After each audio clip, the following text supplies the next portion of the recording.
Benzodiazepines are bad for you. These are the tranquilizers like Xanax, Ativan, Klonopin, and Valium. Benzodiazepines in general, yes, they reduce anxiety, but they also can be sedating.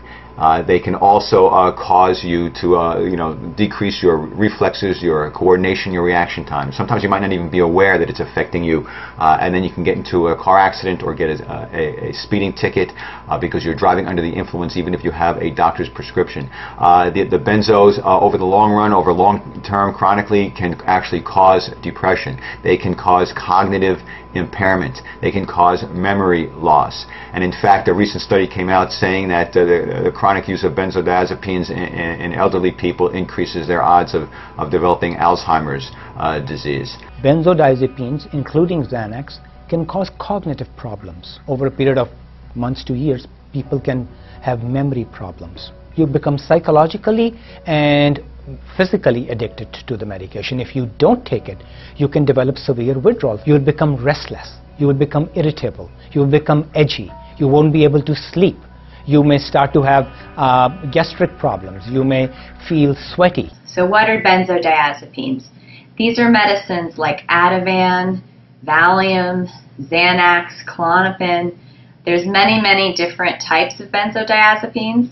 If you get used to these medicines and all of a sudden you stop using them, your body has a reaction because it's not getting what it's used to. And this is called withdrawal. And the important thing to know about benzodiazepine withdrawal is it can be very dangerous. The things to look out for in terms of withdrawal would be things like feeling your heart is racing, your blood pressure is going up and down, feeling shaky, anxious, jittery. And if this continues, it can even lead to things like seizures, and it can even lead to death. So withdrawal from benzodiazepines can be very serious, and it's very important to know about. Now what about the benzodiazepines, the tranquilizers like Xanax and Valium and Ativan and Klonopin? They're very addictive. You know that people taking Xanax in controlled clinical trials, after a mere 6 weeks, a large percentage can't get off. After a mere 6 weeks, they become addicts to Xanax.